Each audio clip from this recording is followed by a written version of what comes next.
In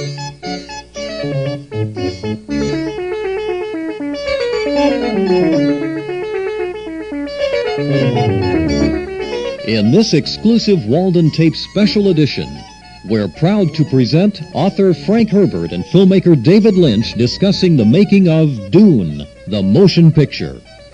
Following some insights into the filmmaking process and challenges faced by writer-director David Lynch, Walden Tape spoke directly to Frank Herbert about beliefs, values, and his writing.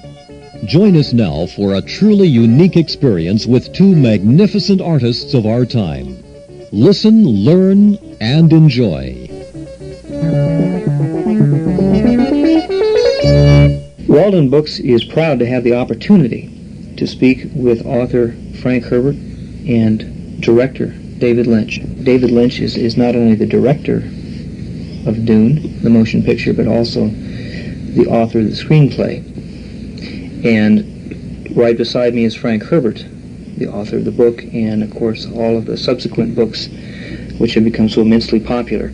The first question that I wanted to ask was of the filmmaker. Did you feel threatened by the fact that so many readers had no doubt seen Dune so many times before they'll have the opportunity to come into the theater and see your Dune?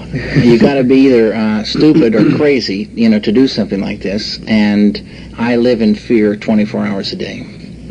So you're definitely cognizant of the stature. Someone had to do it, and the day I finished reading the book, I met with Dino in his office, and I was so high from finishing the book, so thrilled with what I'd read. I signed on, and I didn't really know it was going to be 3.5 of this type of a year. Mm-hmm. But I'll let Frank tell you what he thinks. Dino De Laurentiis came to you, or brought you to Dune, the project, before you were even really I'd never even heard the word Dune. He thought it was June. I thought he said June. I do want to ask Frank the question about the film, what he thinks of it, and that's kind of a loaded question because Frank is a filmmaker himself, something I didn't know until today. So you're not working with someone who's not aware of your documentaries. But different thing. You're aware of the process of the visual medium, and you're happy with the film. Well, I get asked a specific question a lot of times. If the settings, the scenes that I saw in David's film match my original imagination, the things that I projected in my imagination, and I must tell you that some of them do, precisely. Some of them don't, and some of them are better.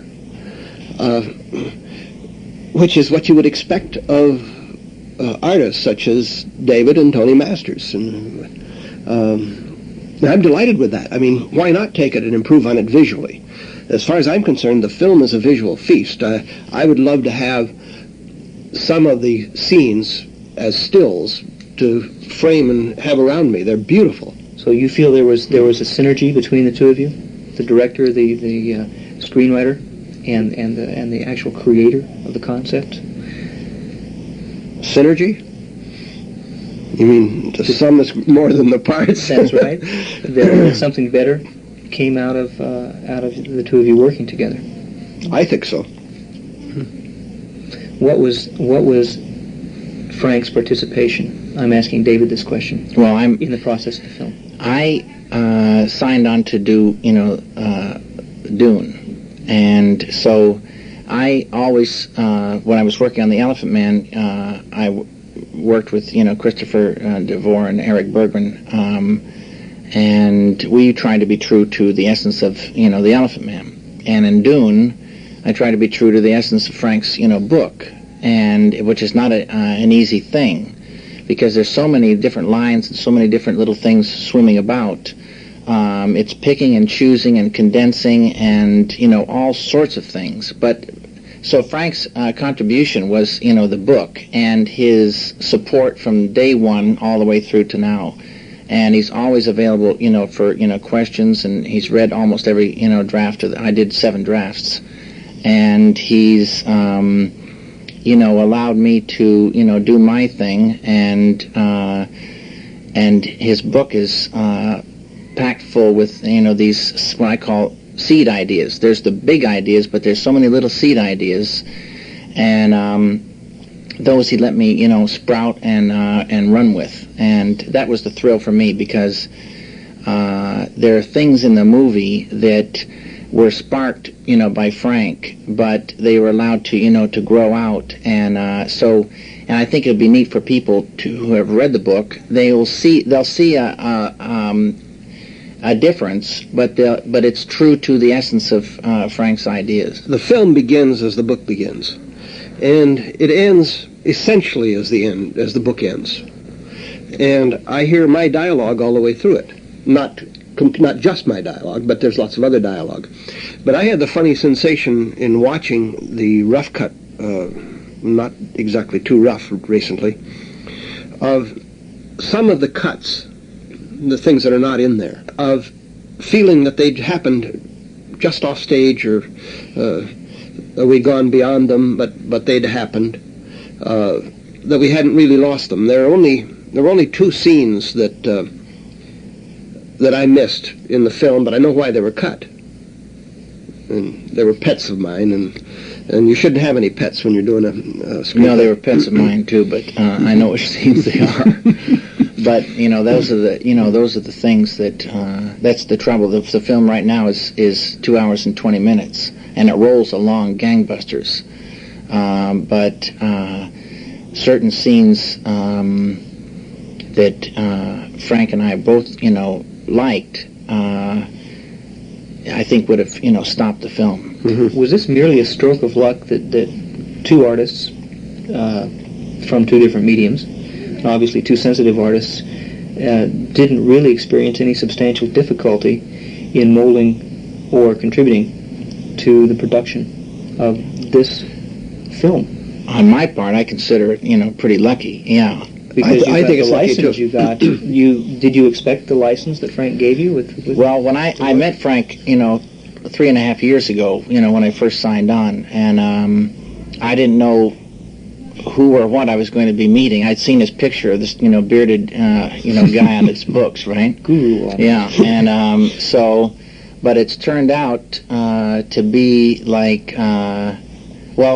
Frank is an idea man. And they're the best kind of, people in my book and around. And ideas are,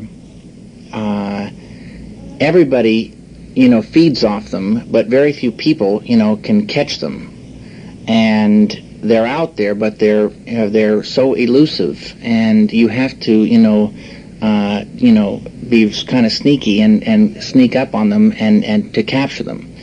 And Frank captures these, fantastic ideas, and I really, respect that. Frank, you're obviously satisfied with the result. Yes, you very said much so many times. But the funny thing happened. Dino called me. I didn't know David from Adams off Ox, and he called me and he said that he had hired David Lynch to direct the film of Dune, and this was after a couple of. Well, I think they would have been disasters, but and David knows why. So I said, David who? And he said, David Lynch. He said, Elephant Man. And I hadn't seen Elephant Man. So I went out and got a tape of it and played it on my video. And I had this funny gut sensation. We had the guy who could do it. When you're doing a film, you're from the written word, you're translating into a different language. It's as though you were translating from English to Swahili. The visual language is a different language. And there was such subtlety and such beauty in The Elephant Man. I've seen it now about 8 times, I think, and I get something new out of it each time.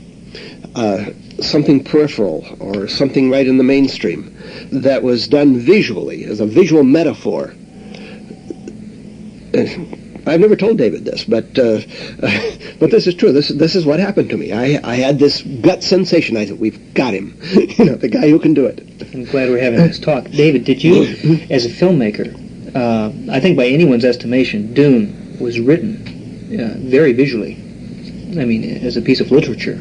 The visual description, just the visualization of it. is very immediate. Did that help you in your translation to the screen? I really, in a way, forget a lot of the book now because there have been so many drafts of the screenplay in between. But some things, I really think, in your mind, you think that Frank, described things. But when you go searching, some things are described, of course. But a lot of things are left to, your imagination, even in the book. And that was deliberate, I might add. And you get a feeling, and then your mind takes over from there. And so when a lot of times we'll go searching for descriptions of things, they weren't there. Or I realized that I was picturing something, and I was, falling in love with, what I was picturing. And so, like I said, Frank allowed me to, to go with, my interpretation in how things looked. And because of that, I was able to, my interpretation was one thing. And then I started working with Tony, and we went through 2 or 3 different steps into sort of the stratosphere of, interpretation, and we got clicking on 4 really nifty different worlds and the look of each one. So the motion picture is truly an entity unto itself. Yeah. If you love the book, you'll love the motion picture even more because it takes on a new dimension. I can see how everyone who reads the book is going to interpret it, and their interpretation is not mine. But I have to, it has to go through me as the director's like I always say, like a filter, and things pass through me, and it's not going to be other people's interpretation. Some people may love it, and some people say it's not what they pictured and they would be disappointed. That's the way it is. Again, the book being so visual, some people, anyone who's read it has been there before. Exactly. Yeah. What about the tools that you had to employ as a filmmaker, especially a modern filmmaker in this day and age? What did you do? What did you have fun with? Every technique known to filmmaking has been used on this picture. Except for stop motion, strangely enough, but every other kind of thing. And so I've learned a tremendous amount of technical things. We've built over about 80 sets in what amounted to 16 sound stages down in Mexico. We've traveled all over the world. Rafael and I, Rafael de Laurentiis is a producer. First looking for locations and finally going to Mexico. I've seen actors, for this picture all over the world, and people in this film are from all over the world. The crew is from all over the world. At one point, there was 1,700 people on the crew, and that's a huge amount of people. And sometimes I'd turn around on the set, there'd be 600 people. They're not extras, crew people or visitors or camera crews or whatever, on the set. So it's been a strange experience, but a huge, fantastic experience. What are some of the techniques? Go ahead. I want to add a little bit to this. A very strange thing happened at the wrap party down in Mexico. At least a dozen of the actors and actresses who were in it came up to me and said individually more or less the same thing, that they were sorry it was over, they had such a good time.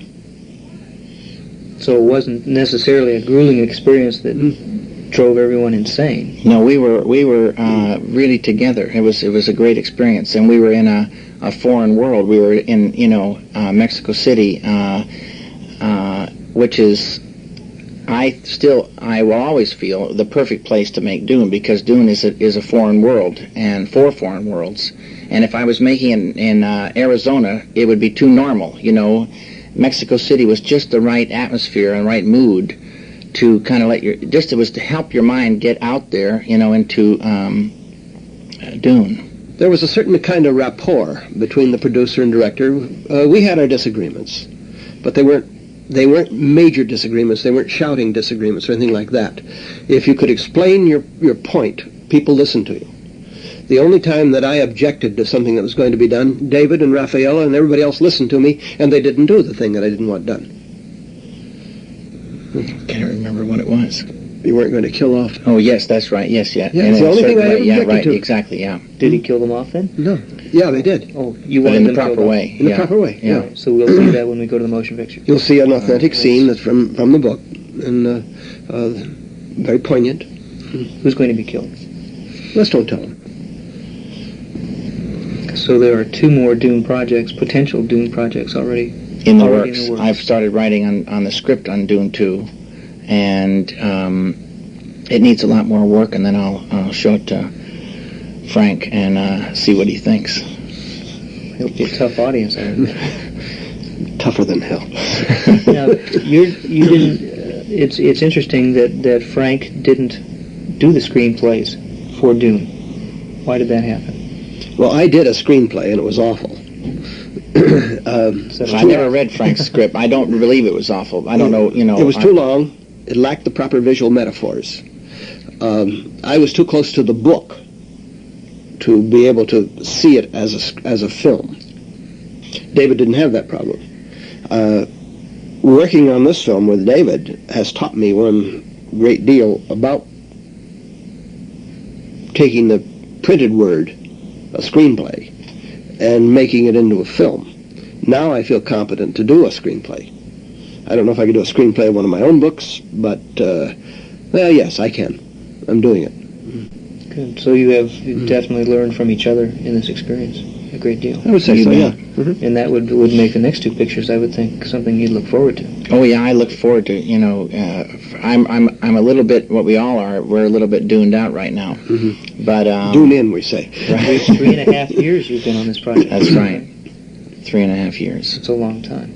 But the results are, from what everyone says, well worth the effort. And that leads me to the last question I want to ask David. As a filmmaker, have you thought of how the public's going to respond to this? In other words, as you've made the film, have you had a place in your mind where you've been contemplating what the response will be, how people will react to what you're doing? Well, I've thought about a lot about the films that I've loved and what it was. It wasn't.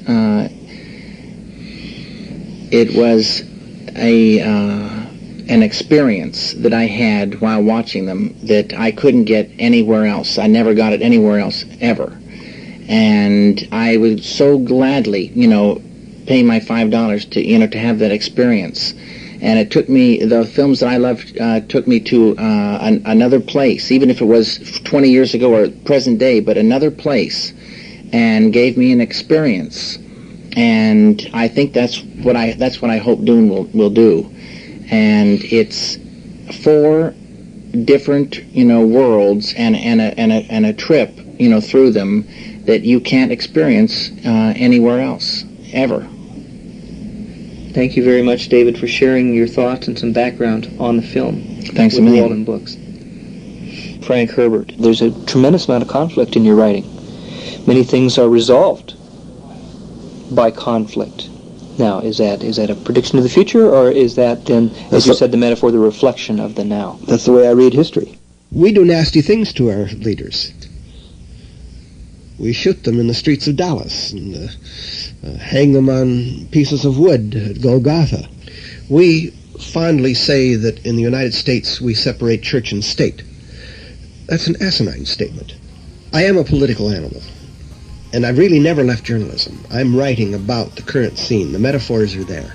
I'm writing about the political ecology, the religious ecology, the social ecology, and the physical ecology of our world. And I think you do not separate any one part of this from the others. You don't separate mind and body and understand the human being.